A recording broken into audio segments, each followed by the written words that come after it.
God bless, be careful.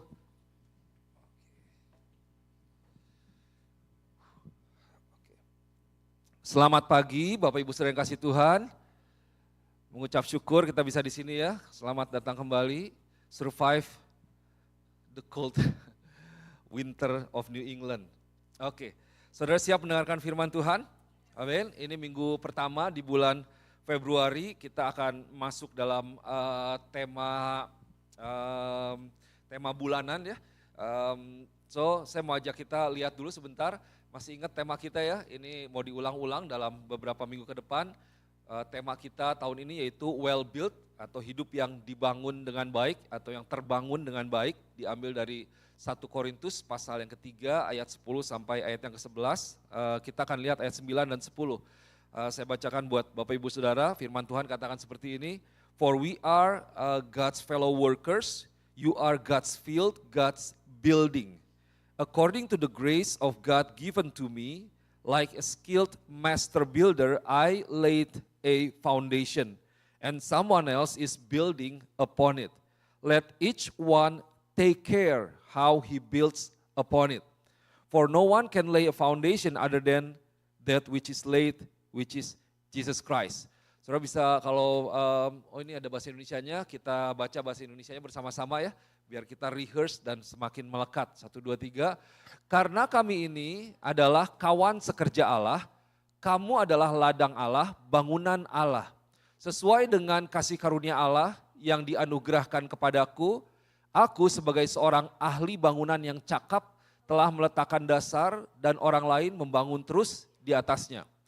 Tetapi tiap-tiap orang harus memperhatikan bagaimana ia harus membangun di atasnya. Paulus telah menaruh dasar yaitu Yesus Kristus, tapi firman Tuhan katakan bahwa setiap orang, bahwa setiap kita, masing-masing kita harus memperhatikan bagaimana kita membangun di atas dasar yaitu Yesus Kristus itu sendiri. Oke, jadi menjadi satu tanggung jawab kita secara pribadi untuk membangun kehidupan kita. Nah, saudara yang kasih Tuhan, bagaimana kemudian di dalam konteks khususnya gereja ini dengan tahun ini 2026, apa yang Tuhan nyatakan buat kita, bagaimana caranya kita membangun diri kita menjadi sebuah bangunan yang terbangun dengan baik atau yang dibangun dengan baik. Nah, kalau bangunan itu memiliki elemen-elemen utama, ada elemen-elemen yang penting, yang menjadi inti di dalam gereja ini.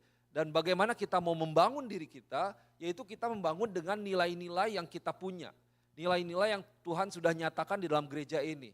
Itulah yang menjadi jalan untuk kita membangun kehidupan kita, kehidupan gereja Tuhan, sehingga kita boleh menyatakan Kristus kepada dunia ini. Nah, apa yang menjadi nilai-nilai dari New England City Blessing Church, Boston Rochester City Blessing Church? Nilai-nilai utama kita yaitu ini ada 5, yaitu honor, atau generosity, kemudian shepherding, excellent, dan relevant. Honor itu kita menghormati, hidup dalam hormat, kemudian ada kemurahan hati, kemudian ada pengembalaan, kemudian yang keempat ada excellent itu menjadi unggul, kemudian relevan itu kita masuk gitu ke dalam setiap generasi, kita masuk ke dalam setiap budaya, kita masuk kepada setiap umur, itu yang menjadi target atau apa yang Tuhan mau khususnya untuk kita lakukan di generasi ini untuk gereja ini.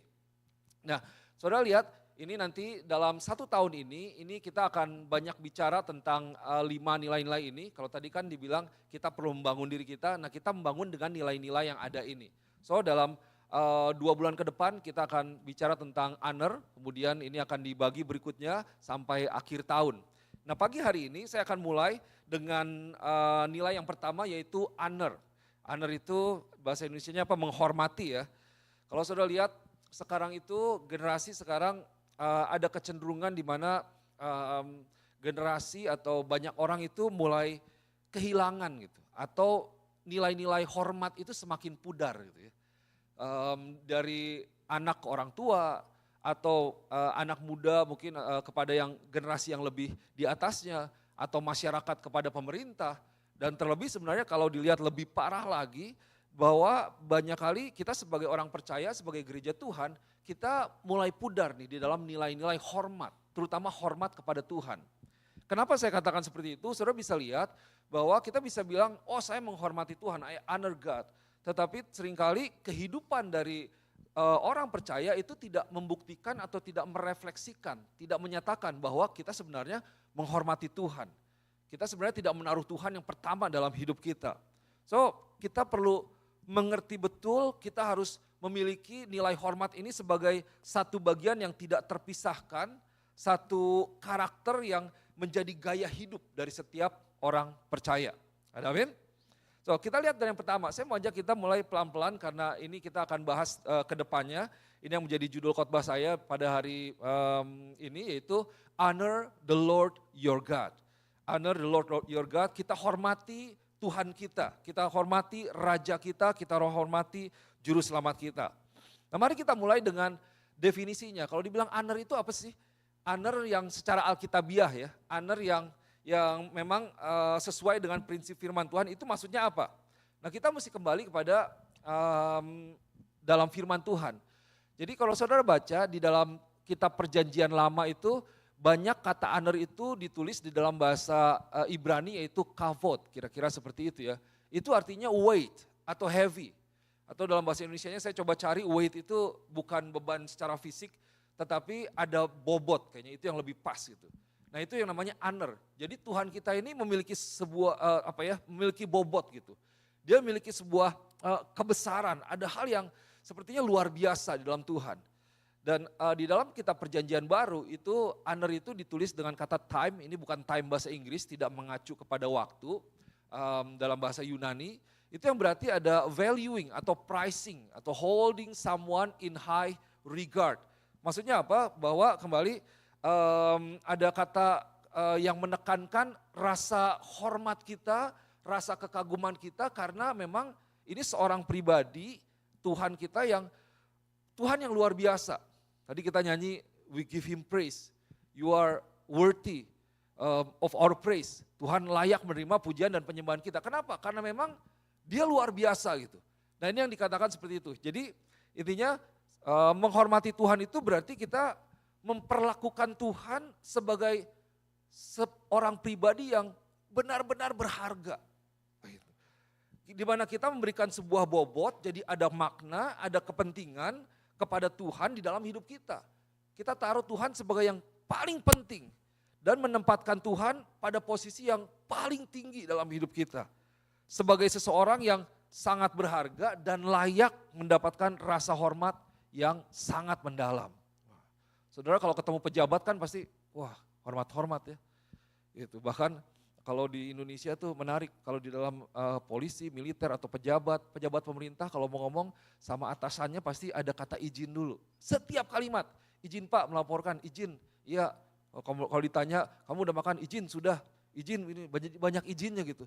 Kalau nggak diizinin gimana repot gitu ya, kadang-kadang saya pengen juga jadi officer gitu, izin Pak nggak diizinin gitu, iseng.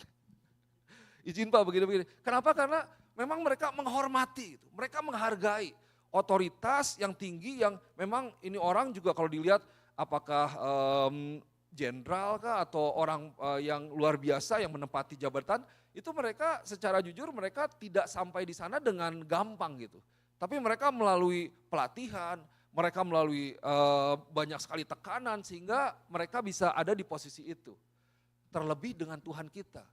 Nah, to honor God, it means so we treat him as a truly valuable, giving him weight, significance, and importance in our life, and holding him in the highest regard as someone precious and worthy of deep respect. Jadi Tuhan kita adalah Tuhan yang sangat layak menerima segalanya. Nanti kita akan belajar, kalau kita kembali pelajari Alkitab kita di dalam seluruh kitab di Alkitab, yaitu ada 66 kitab, terdapat penekanan Alkitab yang konsisten dari perjanjian lama sampai ke perjanjian baru, itu yang memberikan penghormatan kepada Tuhan. Jadi penghormatan itu diajarkan memang dari awal sampai terus, sampai di kitab Wahyu. Di mana firman Tuhan mengajarkan kita untuk kita menghormati Tuhan, kita menghormati otoritas, ada orang tua di sana, mungkin ada bos kita, ada guru kita, ada profesor kita, dan terutama juga kita menghormati orang-orang yang ada di samping, di kiri kanan kita, atau di rumah kita, atau di keluarga kita. Jadi Alkitab memang menekankan sekali nilai honor, nilai hormat. Dan bagaimana nanti saudara akan lihat bahwa hormat itu membawa kepada hal yang luar biasa, tetapi ketika kita kehilangan nilai-nilai hormat dalam hidup kita, wah itu akan membawa kepada sebuah bencana. Kita akan jauh dari Tuhan dan kehilangan banyak berkat Tuhan yang disiapkan buat kita. So, mari kita lihat di dalam kitab Mazmur, pasal yang ke-29, ayat yang kedua, firman Tuhan katakan seperti ini. Kita baca, saudara, hari ini kalau kita bisa biasakan, kalau saya mau ajak aja, kita boleh baca sama-sama ya, yang Indonesianya aja. 1, 2, 3. Berilah kepada Tuhan kemuliaannya, sujudlah kepada Tuhan dengan berhiaskan kekudusan. Nah kalau di dalam bahasa Inggrisnya kita bisa mengerti lebih dalam lagi ya. Di sini dibilang begini, dalam The Passion Translations. Be in awe before His Majesty. Be in awe before such power and might. Come worship wonderful Yahweh, wonderful God. Arrayed in all His splendor, bowing in worship as He appears in the beauty of holiness. Give Him the honor due His name. Worship Him wearing the glory garments of your holy, priestly calling. Jadi firman Tuhan katakan sederhana, give Him the honor due to His name. Berikan hormat kepada Tuhan, kepada nama Tuhan, di mana nama itu memang layak begitu. Nama itu memang layak, nama itu memang sudah sepantasnya kalau dibilang, sudah sepantasnya mendapatkan hormat itu sendiri. Nah bagian kita memberikan hormat kita kepada nama di atas segala nama, apalagi kepada Tuhan kita Yesus Kristus, gitu ya. Oke. Nah, jadi saudara kasih Tuhan, kita ini menghormati Tuhan bukan karena apa yang Dia lakukan, bukan hanya karena itu, tetapi karena keberadaan Tuhan. So we honor God for who He is. His very being, not because of what He does. Kita menghormati Tuhan karena siapa Dia? Karena Dia adalah Tuhan. Dia adalah pencipta langit dan bumi. Dia adalah Allah yang berkuasa. Dia yang mengatur semuanya. Dia yang berdaulat atas dunia ini. Dia yang mengendalikan semuanya. Dia yang memiliki rancangan yang luar biasa. Dan Dia menciptakan kita. Wah semuanya. Bukan karena apa yang Tuhan lakukan. Kenapa? Coba saudara bayangkan. Ada banyak hal yang Tuhan lakukan tapi kita bisa jadi gak suka. Misalnya Tuhan ajar kita, Tuhan didik kita begitu ya. Tuhan izinkan orang mengalami masalah. Tuhan izinkan Ayub untuk mengalami sakit penyakit, kehilangan semuanya. Banyak sekali itu manusia paling menderita saya pikir. Itu luar biasa, tetapi kalau kita melihat bahwa kok Tuhan seperti itu mungkin susah untuk kita bisa menghormati Tuhan. Betul gak? Gitu ya. Tapi kita menghormati Tuhan karena siapa Dia, karena siapa Tuhan. Kalau kembali pakai contoh Ayub, saudara ingat waktu Ayub telah menerima semuanya berita bahwa Tuanku ini anak-anak mati, semuanya rumah habis kebakar, semuanya habis. Yang Ayub lakukan pertama kali dia menyobek jubahnya, dia sujud dan menyembah. Nah, penyembahan itu bicara tentang apa? Menyadari bahwa Tuhan itu luar biasa, betul? Bisa enggak saudara? Di dalam masalah, ketika menerima masalah, saudara menyembah Tuhan. Kalau pikiran kita bahwa menyembah itu berhubungan dengan baik dan buruk, berkat dan bukan berkat, susah kita untuk menyembah Tuhan. Tapi kalau kita tahu bahkan di dalam keburukan, tapi di sana ada Tuhan, kita tahu bahwa dalam semuanya itu ada rencana Tuhan. Kita tetap bisa melihat Tuhan saya adalah Tuhan yang luar biasa dan saya percaya kepadanya. Untuk itulah aku mau menyembah Tuhan. Wah ini penyembahan yang kita perlu masuk ke dalam level yang seperti ini. Kita bukan mengucap syukur, menyembah bukan hanya karena berkat Tuhan, tapi dalam segala situasi seharusnya kita bisa tetap menyembah Tuhan. Kenapa? Karena kembali kita menghormati Tuhan karena siapa Dia. Bukan karena hanya sekedar apa yang Dia lakukan. Oke kita menyembah Tuhan dalam waktu yang baik, tapi kita menyembah Tuhan juga di dalam waktu yang tidak baik.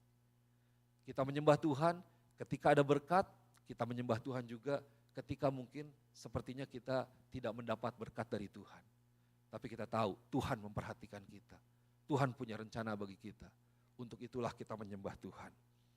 So, berikutnya kita lihat Wahyu pasal yang keempat Ayat yang ke-10 dan ayat yang ke-11. Firman Tuhan katakan begini, maka tersungkurlah ke-24 tua-tua itu di hadapan dia yang duduk di atas tahta. Dan mereka menyembah dia yang hidup sampai selama-lamanya. Ini selama-lamanya, ini bicara tentang eternity ya. Dan mereka melemparkan mahkotanya di hadapan tahta itu sambil berkata, ya Tuhan Allah kami, Engkau sajalah yang layak menerima pujian, hormat, dan kuasa. Sebab Engkaulah pencipta langit, sebab Engkaulah pencipta segala sesuatu, dan atas kehendak-Mu lah juga segala sesuatu itu telah terjadi. Wah, dikatakan seperti itu ya. Sebentar. Oke. The 24 elders fall down before him who sits on the throne and worship him who lives forever and ever. They lay their crowns before the throne and say. Jadi sampai di sini, mereka ini tua-tua ini, elders ini, jadi ini mereka memiliki, kalau dibilang mereka memiliki mahkota sebenarnya. Tetapi di hadapan Bapa, di hadapan Tuhan, mereka melepaskan mahkota itu dan mereka berkata, oh you are worthy, O Lord your God, our God, to receive glory and honor and power. Tuhan, Engkau sajalah yang layak menerima pujian, hormat dan kuasa. Saudara bayangkan berarti ini orang yang kalau kita ambil dalam kehidupan kita sehari-hari, mereka adalah orang yang dihormati, mereka layak dihormati karena mereka pakai mahkota dong. Gak mungkin yang pakai mahkota orang biasa begitu. Ratu aja hormat. Tetapi bahkan kalau kita bisa bayangkan bahkan ratu kah atau raja kah dengan jabatannya, dengan mahkotanya, dengan pencapaiannya, dengan segala kehebatannya itu ditanggalkan. Dalam arti apa? Tidak berarti apa-apa. Kenapa? Karena bukan kami, tapi hanya Engkaulah yang layak menerima pujian, hormat, dan kuasa. So, mereka memberikan hormat kepada Tuhan karena siapa Tuhan. So, Tuhan itu layak menerima hormat kita, kemuliaan dari kita, dan pujian kita. Ada amin. He is worthy of our honor, glory, and praises. So, ini satu dasar yang menjadi dasar yang perlu kita bangun nih. Kita tahu mulai saat itu kenapa saya menghormati Tuhan, kenapa saya menyembah Tuhan, kenapa saya memuji Tuhan. Karena Tuhan saya layak untuk dipuji dan disembah. Terlepas dari keadaan saya layak memberikan pujian terbaik saya, hormat saya untuk Tuhan saya. Mari kita belajar, ada satu cerita di Alkitab, di dalam kitab 1 Samuel 2 pasal 29 ayat yang ke-30.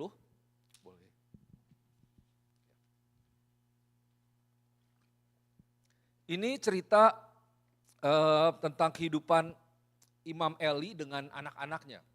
Saya encourage saudara baca pasal yang kedua ini dari yang dari ayat pertama sampai ayat yang terakhir ya, satu pasal ini. Tapi di sini di ayat 29, 30 kita lihat sama-sama ya. Firman Tuhan bilang begini.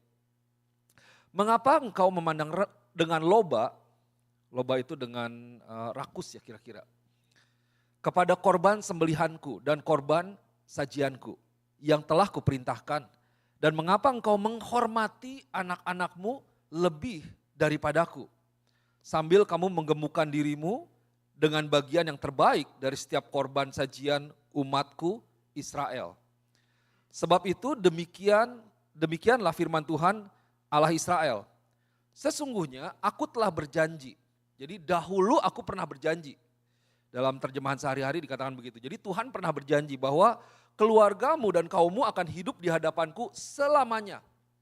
Tetapi sekarang karena apa yang dilakukan oleh Imam Eli dan keluarganya dengan anak-anaknya, demikianlah firman Tuhan, jauhlah hal itu daripadaku. Sebab siapa yang menghormati aku, akan kuhormati. Tetapi siapa yang menghina aku, akan dipandang rendah. Wah, saya ketika baca ini, wah ini banyak sekali hal yang Tuhan nyatakan ya. Dalam hidup kita banyak peringatan Tuhan dan banyak tuntunan Tuhan untuk setiap kita, baik secara pribadi, terlebih sebagai orang tua, apakah orang tua jasmani atau orang tua rohani. Dan terlebih tentang honor. Saya bacakan yang New International Version, dikatakan seperti ini, Why do you scorn my sacrifice and offering that I prescribed for my dwelling? Jadi ternyata saudara, keluarga Imam Eli ini mereka, kalau dulu kan ada harta ya, atau yang terbaik begitu, yang seharusnya dipersembahkan kepada Tuhan, diberikan kepada Tuhan. Kalaupun perang ada jarahan itu harusnya dipersembahkan kepada Tuhan, tapi mereka ini menahan atau menyimpan. Mereka tidak memberikan yang seharusnya menjadi milik Tuhan. Gitu. Jadi dibilang rakus gitu. Kamu rakus terhadap korban sembelihan, ini harusnya milikku, tapi kamu simpan untuk dirimu. Satu hal yang harusnya dipersembahkan kepada Tuhan, diberikan kepada Tuhan, tapi engkau menyimpan itu untuk dirimu sendiri. So why do you honor your sons more than me by fattening yourself on the choice parts of every offering made by my people Israel? Wah, ini sebenarnya konteks hari ini terjadi enggak? Sayangnya terjadi loh. Gitu. Banyak ya ada lah kalau saya bilang istilahnya, wah kalau saya pendetanya dengan setiap hal yang harusnya milik Tuhan, tapi saya menggemukkan keluarga sendiri. Atau memperkaya anak-anak saya sendiri, keluarga sendiri. Wah, ada. Saudara bisa lihat seperti itu terjadi. Sayangnya begitu. Nah ini yang terjadi. Maka dari itu ayat 30, therefore the Lord, the God of Israel declares, yes, I promise that members of your family will minister before me forever. But now the Lord declares, far be it from me. Those who honor me, I will honor. But those who despise me will be disdained. Wow, it is a very strong statement from God. Jadi satu pernyataan yang tegas, satu pernyataan yang jelas dari Tuhan. Dan ini sebuah nilai-nilai yang memang Tuhan sudah ajarkan dan Tuhan mau ini ada menjadi bagian kehidupan bangsa Israel sejak dahulu kala. Dan ternyata ini tidak dilakukan oleh keluarga Eli. Nah Eli ini bukan orang biasa, dia adalah seorang imam. Seorang imam dan anak-anaknya itu melayani di rumah Tuhan. Mereka menjadi bagian di dalam pelayanan sehari-hari. Jadi ya keluarga pendeta lah kira-kira begitu ya. Tapi ternyata ini bukan hanya anak-anaknya, tapi memang Imam Eli juga dia, Tuhan katakan, kenapa kamu menghormati anak-anakmu lebih dari kamu menghormati aku? Wah, bagaimana bisa ya? Nah, saudara baca nanti ceritanya, ini menarik. Tuhan itu marah kepada Imam Eli. Karena Eli sebagai imamnya Tuhan, dia tidak menghormati Tuhan. Firman Tuhan katakan jelas seperti itu ya. Kamu menghormati anak-anakmu lebih daripada kamu menghormati aku. Wah itu serem tuh. Wah jangan sampai kita seperti ini. Kita menghormati anak-anak kita lebih dari kita menghormati Tuhan. Bisa terjadi. Kenapa? Yang pertama lihat. Yang pertama mereka serakah terhadap sesuatu yang harusnya dikorbankan untuk Tuhan. Itu tadi ya. Mereka mengambil bagian yang harusnya untuk Tuhan, diambil untuk keuntungan mereka sendiri. You fatten yourself, menggemukkan diri sendiri, memperkaya diri sendiri dengan persembahan atau hal-hal yang menjadi milik Tuhan. Tidak diberikan kepada Tuhan, tapi disimpan. Ah ya oke lah nantilah. Saya percaya Roh Kudus bisa menjelaskan kepada setiap kita lebih dalam lagi tentang hal ini ya. Jangan sampai kita mengambil apa yang menjadi milik Tuhan. Dengan harapan oh ya saya bisa mendapatkan lebih, saya bisa memperoleh lebih, saya bisa membeli lebih. Gitu. Yang menjadi Tuhan bagian Tuhan. Berkat Tuhan itu cukup buat kita, ada amin. Yang kedua, anak-anak Eli ini dia tidak menghormati Tuhan. Mereka tidak menghormati Tuhan. Kalau saudara baca di ayat yang ke-22, ini di situ ditulis ada perempuan-perempuan yang bertugas di pintu kemah pertemuan. Nah saudara ingat, kembali bahwa anak-anak Eli ini mereka juga adalah istilahnya mereka membantu Imam Eli. Mereka ada pelayan di rumah Tuhan. Dan di dalam rumah Tuhan di gereja istilahnya itu ada pelayan juga. Ada worship leaders, ada singers, ada bagian media, hospitality, mungkin di bagian children ministry, bagian segalanya. Tetapi di ayat yang di ayat yang ke-22 itu dan di perikop yang di situ, itu ternyata anak-anak dari Imam Eli, mereka meniduri perempuan-perempuan yang menjadi pelayan Tuhan di rumah Tuhan. Wah, saudara bayangkan, it is abomination gitu. Ini satu hal yang gimana Tuhan gak marah ya. Maka dari itu Tuhan marah sekali sama Imam Eli ini. Nah kalau kita lihat terjadi hari ini, terjadi gak? Pastor tidur sama sekretaris gereja misalnya. Dan yang lainnya, ada gak? Ada. Ternyata dari dulu udah ada. Dan pada waktu itu ketika terjadi, Imam Eli tahu, dia dapat laporan. Ya tentu dong laporan, ini anaknya imam loh. Gimana ini ditidurin ini? Bukan dibilang anak-anaknya dan perempuan-perempuan yang melayani di pintu kemah pertemuan.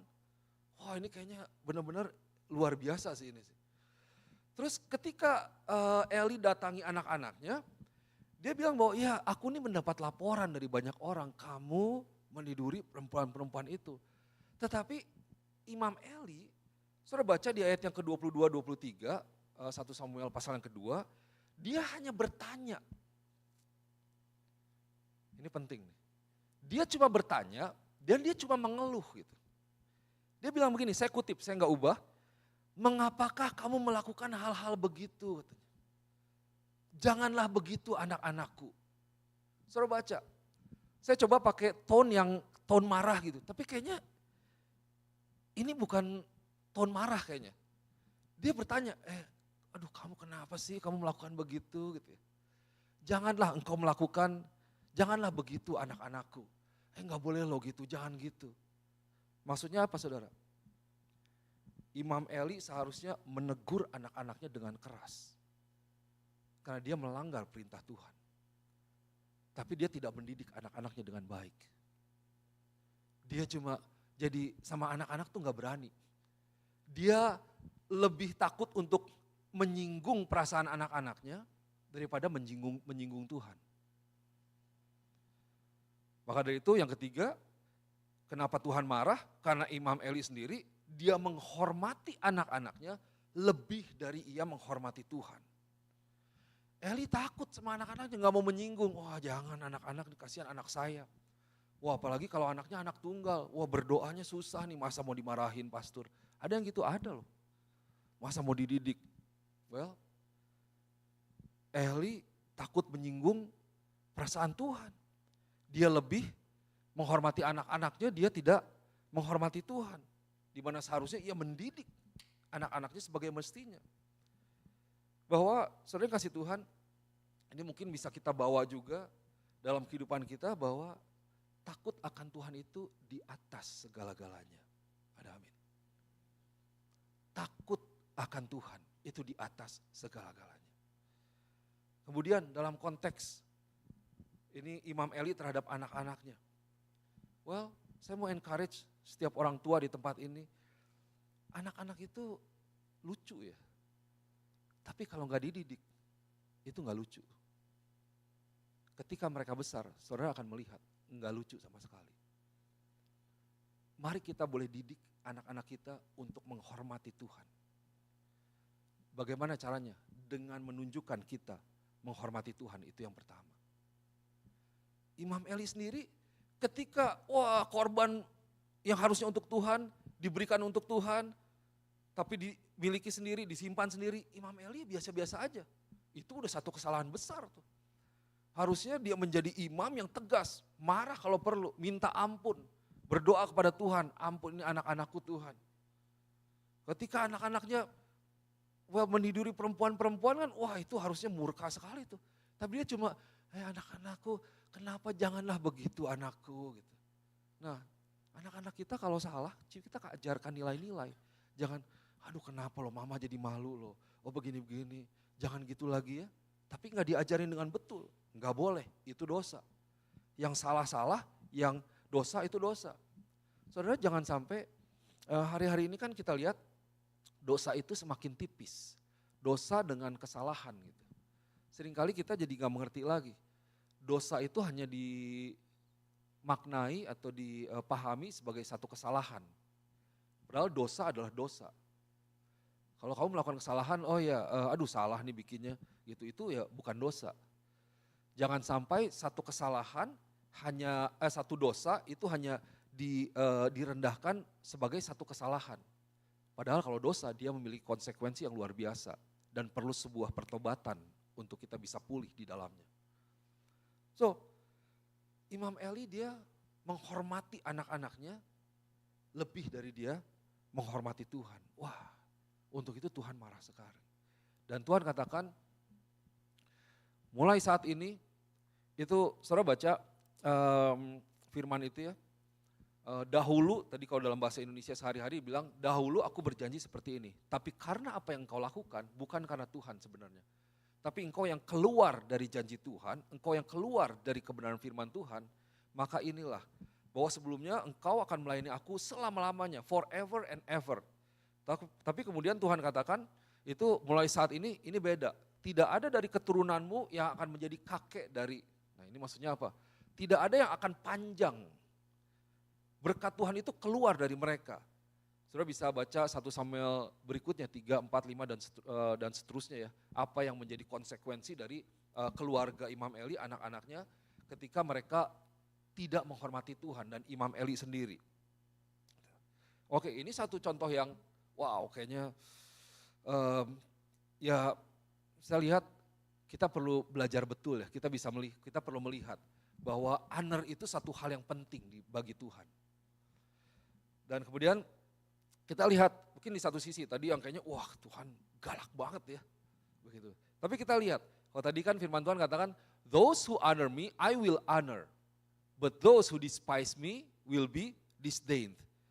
Kalau engkau menghormati aku akan menghormati.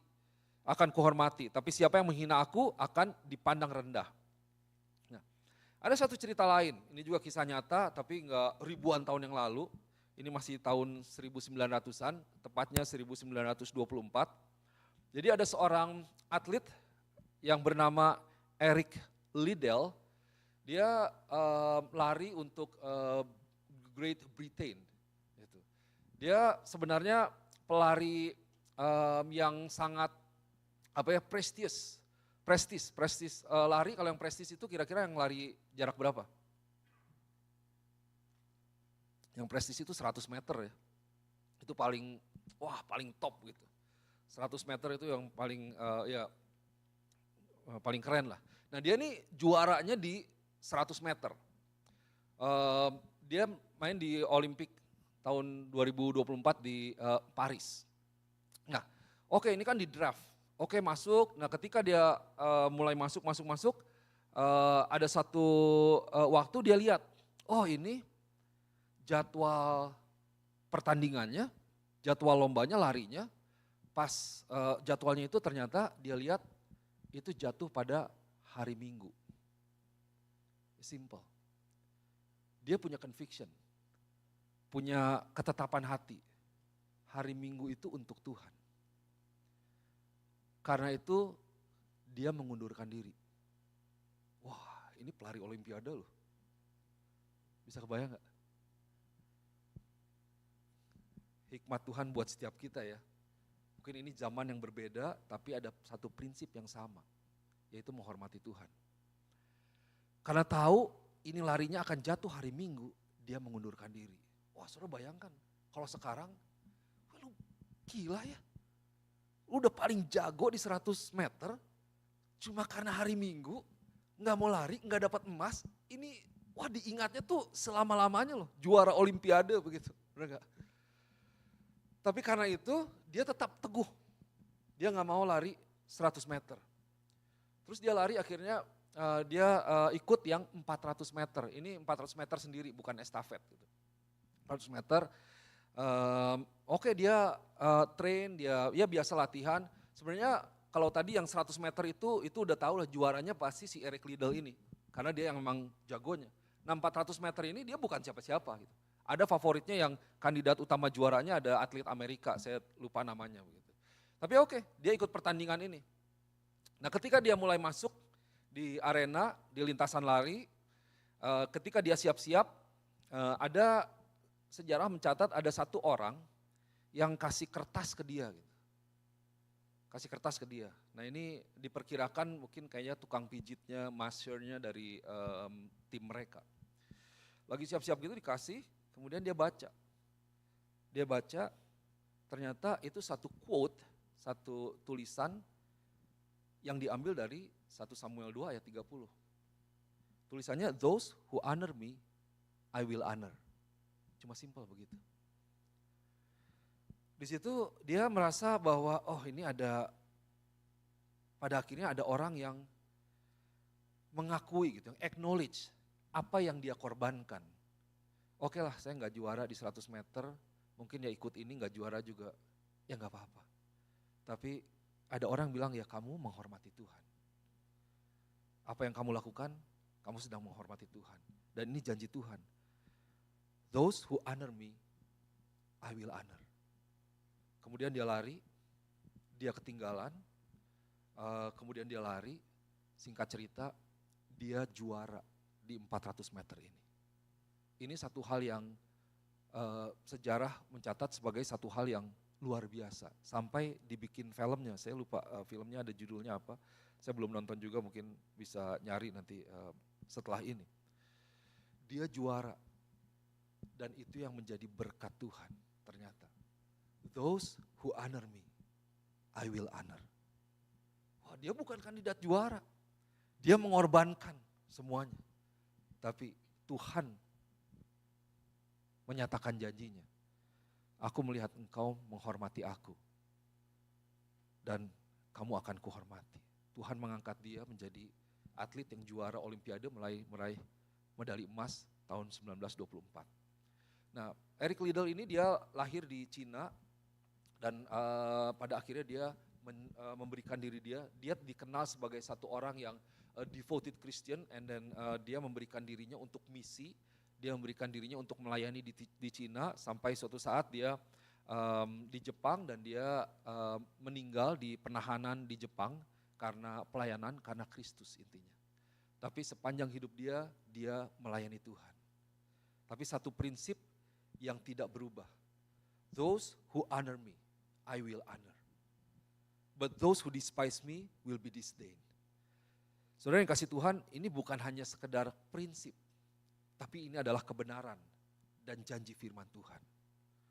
Ya mungkin kita tidak seperti Imam Eli ya, yang menjelek-jelekan Tuhan, menghina Tuhan kalau bisa dibilang, atau melakukan hal yang buruk gitu. Kita nggak mencuri, saya percaya nggak mencuri apa yang menjadi milik Tuhan. Kita nggak melakukan apa yang buruk yang anak-anak Imam Eli lakukan. Tapi firman Tuhan kembali katakan, mari kita hormati Tuhan. Those who honor me, I will honor. Tapi dari sini kita bisa lihat bahwa kehormatan itu bukan hanya tentang ekspresi yang di luar atau ekspresi lahiriah kita. Hormat itu bukan hanya sekedar tindakan, tapi hormat itu diawali dari sikap di dalam hati kita.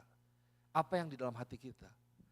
So honor is not only about the outward expression, but it starts with the inward attitude of our heart. Jadi saudara tidak akan bisa pura-pura menghormati kalau hatimu tidak hormat. Karena hormat itu adalah sikap hati. Kalau engkau memiliki sikap hati yang benar, engkau datang kepada Tuhan. Setiap kali engkau datang kepada Tuhan, kita tahu kita berhadapan dengan siapa. Kita berhadapan dengan raja segala raja loh. Wah, kalau ketemu presiden, mungkin pejabat, saya ketemu konjen dari New York gitu, ambasador dari Washington DC gitu. Pak gitu ya, menghormati gitu. Ini kita datang kepada Tuhan. Aduh, kalau seharusnya mungkin kita udah sujud menyembah sampai ke karpet mungkin. Tapi bagaimana sikap hati kita ketika kita datang kepada Tuhan? Apakah kita datang dengan hormat, dengan pengagungan, dengan satu kekaguman yang luar biasa? Oh, Tuhan, aduh engkau ini luar biasa sekali loh. Gitu. Berikan hati kita kepada Tuhan, hormati Tuhan, dan lihat bagaimana Tuhan akan menghormati kehidupanmu, memberkati kehidupanmu. So, saudara yang kasih Tuhan, honor itu dimulai dari hati. Mari kita perhatikan satu firman ini. Firman berikutnya ya. Firman Tuhan katakan, next slide boleh. Tinggi hati itu mendahului kehancuran, tetapi kerendahan hati mendahului kehormatan. Before destruction, the heart of man is haughty, And before honor is humility. Oke, kalau kita mau belajar bagaimana kita menghormati Tuhan. Kita mau belajar, ya Tuhan, ajar aku Tuhan untuk aku bisa menghormati Tuhan. Awalnya dari mana? Awalnya dari kerendahan hati. Kerendahan hati itu apa? Dimana kita mengutamakan Tuhan. Sederhana. So di sini saudara bisa lihat kesombongan itu menempatkan kita di jalan menuju kehancuran. Tetapi kerendahan hati secara otomatis menempatkan kita pada posisi untuk menerima kehormatan dari Tuhan. Ketika kita berjalan di dalam kerendahan hati, kita menjadi kandidat yang pasti kita menerima hormat dari Tuhan. Karena di sini bilang tinggi hati itu mendahului kehancuran, tapi kerendahan hati mendahului kehormatan. Before destruction, the heart of man is haughty. Jadi kalau saudara lihat orang yang jatuh itu hampir semuanya diawali dengan tinggi hati. Tapi ketika ada hormat di dalamnya, itu di sana pada umumnya saudara bisa lihat itu kembali ada kerendahan hati.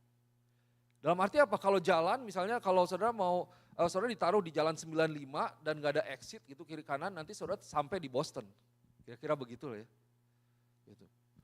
Kalau saudara jalan hiking, ada tapaknya terus gak berjalan kiri kanan, jalan aja di situ. Nanti saudara akan sampai di puncak. Nah jalannya ini apakah ini jalan kesombongan atau jalan kerendahan hati? Kalau engkau masuk di dalam jalan kesombongan, itu kehancuran yang akan menanti. Tetapi ketika engkau berjalan di dalam kerendahan hati, maka hormat akan menjadi bagianmu. Berarti apa yang harus kita pelajari? Mari kita boleh belajar untuk hidup dalam kerendahan hati. Kerendahan hati itu berarti seperti apa? Kembali sederhana. Menaruh Tuhan sebagai yang utama di dalam kehidupan kita. Bagaimana kita menghormati Tuhan? Mulai dengan kerendahan hati, miliki kerendahan hati. Tapi saudara jangan salah ya, kerendahan hati itu bukan rendah diri. Okay? Rendah hati itu bukan rendah diri. Kita harus tahu siapa diri kita dalam Tuhan. Kita adalah pribadi yang ditebus dalam Tuhan, ditebus dengan darah yang mahal. Tapi di atas segalanya kita tahu bahwa apa? Bahwa Tuhan adalah segalanya. Yang kedua kita tahu bahwa Tuhan adalah sumber dari hidup kita. Yang ketiga kita mengakui bahwa semua karena Tuhan. Ada amin. Bukan kekuatan kita, bukan kepintaran kita, bukan kerja keras kita. Bahkan ya oke, kalau saudara kerja keras jangan lupa. Dalam kerja keras kita ada kekuatan kesehatan yang dari Tuhan. So rendah hati itu mengakui bahwa Tuhan adalah segalanya. Rendah hati itu adalah mengakui bahwa Tuhan menjadi sumber dalam hidup kita. Rendah hati itu adalah mengakui bahwa semuanya ada karena Tuhan. Tuhan yang berdaulat. Di sanalah ketika kita masuk di dalam hadirat Tuhan, kita beribadah kepada Tuhan, bahkan dalam doa pribadi kita, menyadari kebenaran firman Tuhan ini, kita akan memiliki sikap hati yang berbeda. Itu akan terbawa dalam kehidupan sehari-hari kita. Keputusan kita, tindakan kita, dan di sanalah Tuhan bisa melihat, anakku menghormati aku, dan aku akan menghormati kehidupannya. Aku akan memberkati dia lebih lagi. So, saudara, pride puts us on the path to downfall. But humility automatically sets us in the position to receive honor from God. Saya berdoa gereja ini boleh menjadi gereja atau jemaat yang boleh menghormati Tuhan. Memiliki hati, sikap hati yang hormat kepada Tuhan. Dan sebagai ganjaran Tuhan, seperti janji firman Tuhan, Tuhan boleh menghormati engkau. Tuhan boleh mengangkat engkau. Bahkan Tuhan bisa memberkati engkau yang kau pikir tidak mungkin, tapi bisa menjadi mungkin. Tuhan bisa mengefektifkan waktumu. Mungkin kau pikir, aduh kalau saya pergi melayani, saya kurang tidur ya. Aduh mungkin ada waktu, sebenarnya saya bisa mendapatkan sesuatu yang lebih. Tapi Tuhan bisa menggantikan berlipat kali ganda dalam bentuk yang lain. Dan Tuhan bisa memberkati kehidupanmu dalam banyak area, di luar hal-hal yang bisa engkau bayangkan.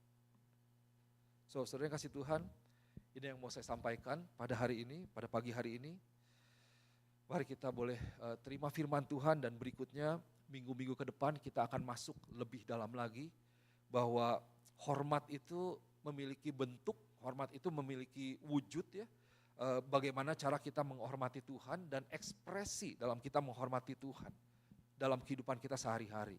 Itu yang akan kita pelajari bersama-sama dan lewat hal ini saya percaya gereja Tuhan boleh terus dibangun menjadi sebuah bangunan yang terbangun dengan baik. Well built church and then well built Christians, well built individual. Amin. Amin. Mari kita siapkan